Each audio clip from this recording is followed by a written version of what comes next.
This is KFC popcorn chicken. And this is everything that's in KFC popcorn chicken. Welcome to Fast Food Chemistry.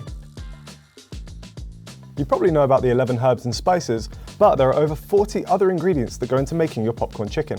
Seeing as I can't get hold of American popcorn chicken, we wanted to find out exactly what makes it so addictive by making our own from scratch. I, of course, am here to judge on how well Harry does. It took some digging, but we did manage to find an official KFC recipe for popcorn chicken, and we're going to follow it to the letter. Also, don't try this at home. So let's take a look at some of the chemicals that are going into the chicken. And when I say into the chicken, I mean into the chicken. The first is carrageenan. It's part of the mixture which we're actually going to inject into the chicken itself. It comes from this. Seaweed. You can buy it dehydrated, as some people consider it a superfood. However, if you leave it in water, it will turn into this. So we're gonna wet one on camera. I mean, yeah, that's not surprising. It's seaweed, right? I mean, it's supposed to be wet and kind of like weed-like. Still organic. Oh, Harry, no! It's crunchier than I was expecting, and not in a good way. This seaweed is incredibly useful for gelling and thickening, as it's so mucilaginous. These properties mean it's used in everything from sauces to shoe polish to firefighting foam and even lube. And we're going to put it in chicken. While the seaweed itself is often considered to be a health food, the extract is supposedly less good for you. Here are some studies looking into the possible dangers of carrageenan.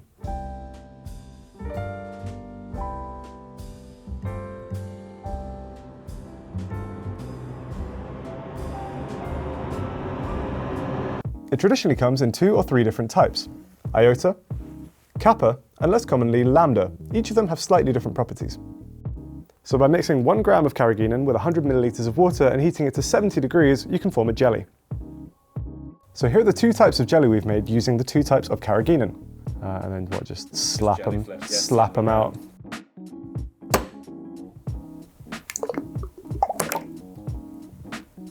I really hope you got the sound on that, because that was incredible. The kappa one seems to be a lot sturdier and also slightly cloudier in color, whereas the iota one is the opposite. It's a little clearer and it's also extremely liquidy. I feel like I've just delivered a baby. Then we have sodium caseinate, which is another texture-altering substance and protein supplement. It comes from milk curds and is the thing that makes cheese stringy. Before synthetic PVA took over, casein glue was used for a lot of things. It was even strong enough to hold World War II fighter planes together. We're going to try and use it to stick these 2 pieces of wood together. It's already pretty sticky. It's well and truly stuck to the spoon. I really can't. I don't think I've ever felt anything like this, to be honest.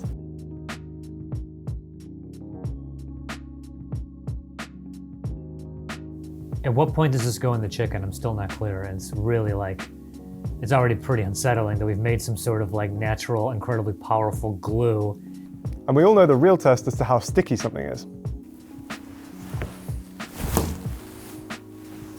Harry, we used that wall for like 3 different shows. What are you doing? Some of that is not coming off.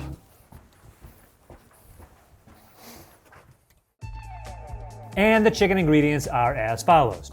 Chicken breast with rib meat. Contains up to 25% of a solution of water, seasoning, which is soy protein concentrate, salt, modified food starch, carrageenan, onion powder, dehydrated chicken broth, and spice extractives, and sodium phosphates. That means that up to 25% of your chicken is actually just water and seasonings. If you go for the chicken strips, that can be up to 45%.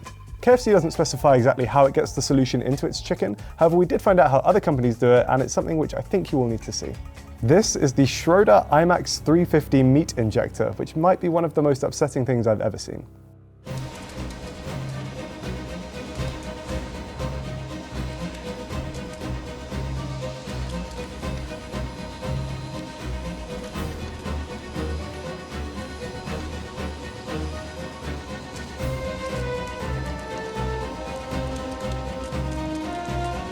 Hey, Harry, quit being a baby. Nothing about that was unsettling, okay?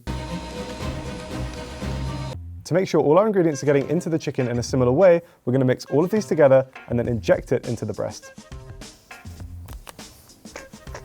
The first ingredient after water is soy protein concentrate. This will improve the springiness, the chewiness, and the cohesiveness. Then we have a series of thickeners and flavorings. That's seaweed we talked about, which helps the chicken absorb more water, and some dehydrated chicken broth. We want to make sure we're following the ingredients exactly, so what we're going to do is take some chicken, make a broth, dehydrate it, rehydrate it, and then put it back into the chicken.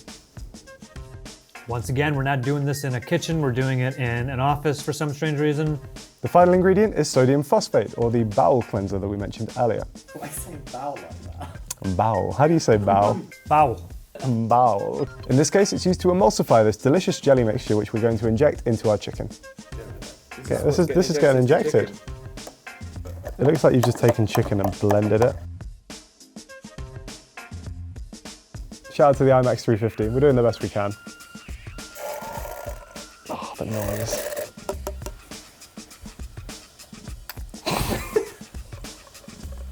There you go. It's hard to describe. It's not unpleasant. I think it's just because there's quite a lot of like onion in it.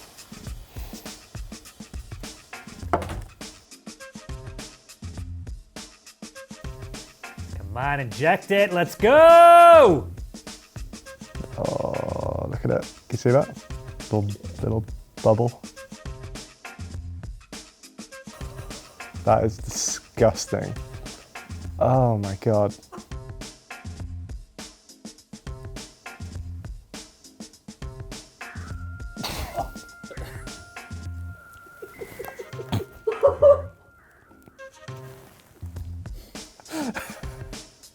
What are we doing?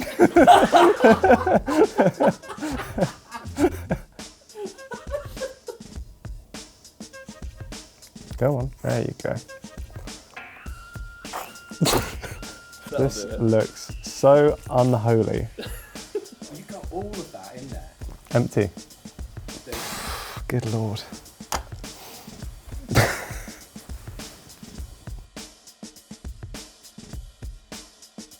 Hey man, people inject meat with stuff to make it taste better. This is common sense, so none of this has surprised me. I didn't think that footage was that upsetting at all.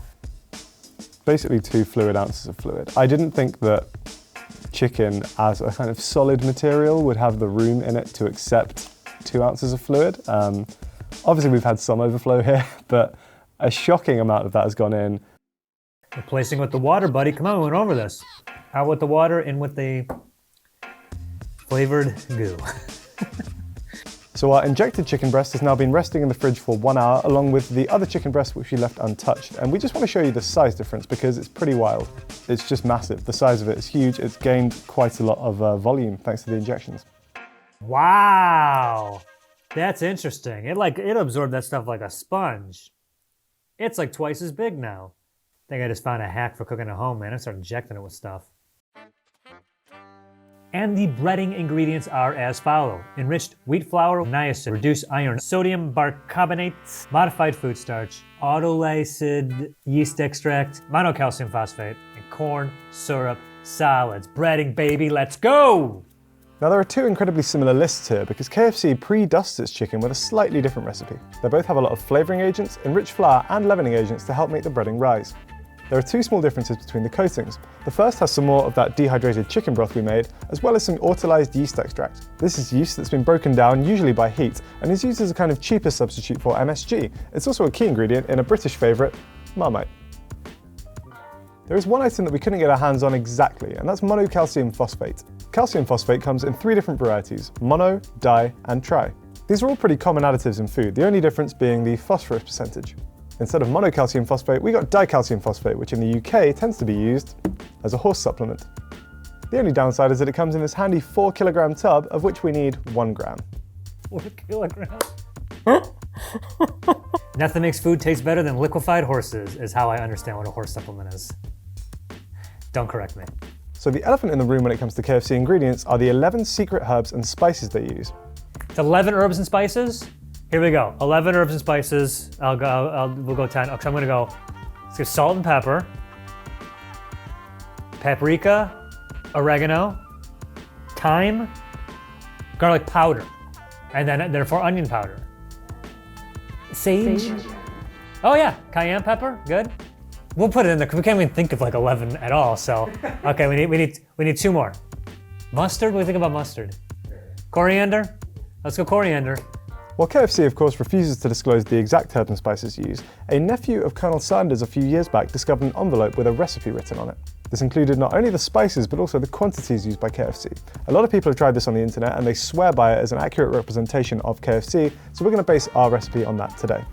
The spices in order of amounts are paprika, white pepper, garlic salt, ginger, mustard, black pepper, celery salt, salt, thyme, basil, and oregano. Holy we were like really close.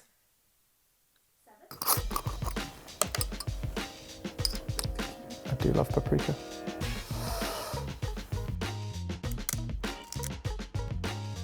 The Colonel doesn't want you to know.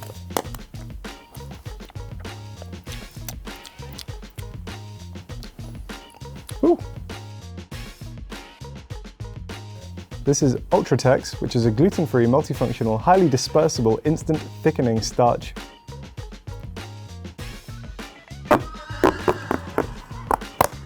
Smells like a stable.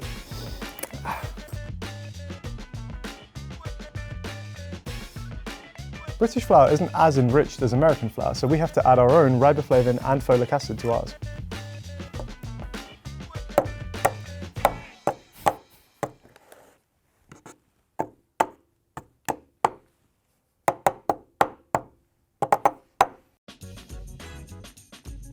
The batter contains water, enriched bleached white flour, which is niacin reduced iron, thiaminonitrate, autolyzed yeast extract, modified cellulose as emulsifiers. Surprisingly, there's no egg or buttermilk used, unlike most of the KFC imitation recipes you might find online. Instead, the chain uses a mixture of food starches, flours, and sodium caseinate. That's the chemical we came across earlier that's extracted from milk, and also that we used to glue these pieces of wood together. Should we see if it worked?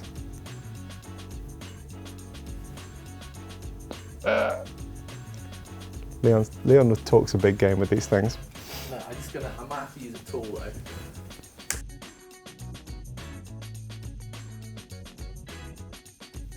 Looks like pretty well. That's a bit disturbing.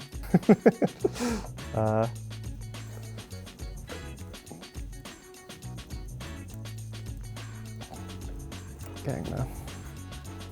Don't cut off your fingers for this bit. Oh! Go. That's why the Spitfires are so good.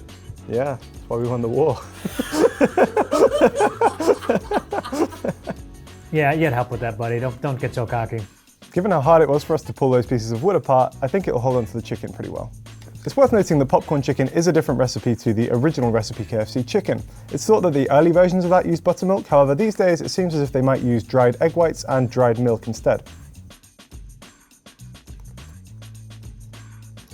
If the roles were reversed for this show, this would be a much different show. If I had to do this, holy crap, this would be the most out of control, poorly made meal you've ever seen.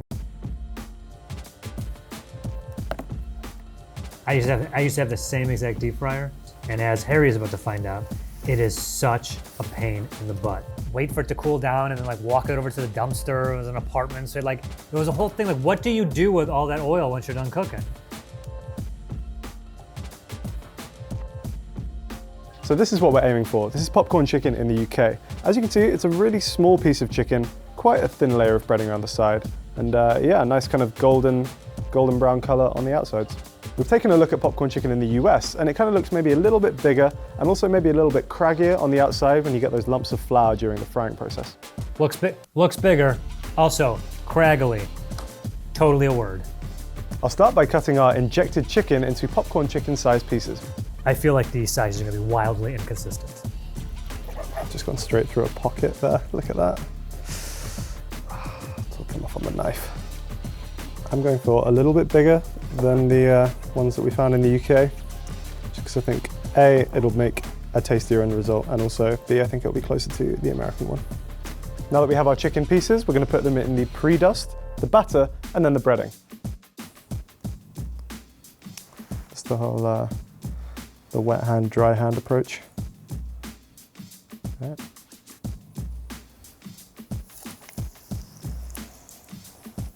It's looking crispy as hell as well.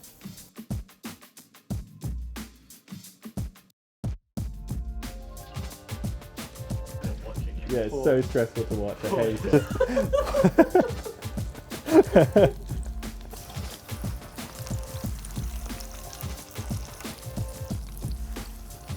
So much mess.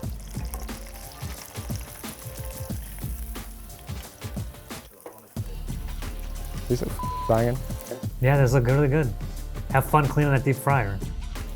These are just like, yeah, just slightly bigger. That one's pretty good. Small boys. A couple of the big lads at the back. So there we have it. We've made popcorn chicken.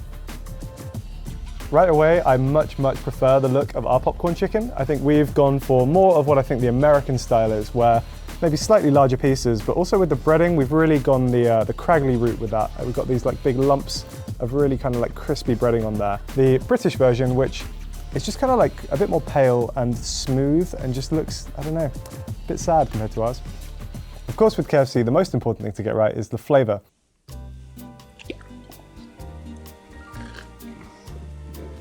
I think I actually might prefer the taste of our one. I think with the UK one, the predominant taste I got was salt and not too many other spices going on. Whereas with ours, I definitely got some of the paprika, I definitely got some of the pepper, I still got the salt, which is what you look for. And yeah, I think there's just a lot more going on. It's a little bit more complex and just very nice. Although the UK version looks more appetizing, the challenge was to make it as close to the KFC popcorn chicken as possible. So for that, I'll give the guys, I'll go B-. Go B. I'll be generous, B. Do ours look closer to American popcorn chicken? Let us know in the comments. Ours is better. Doesn't taste of anything. It's just salty.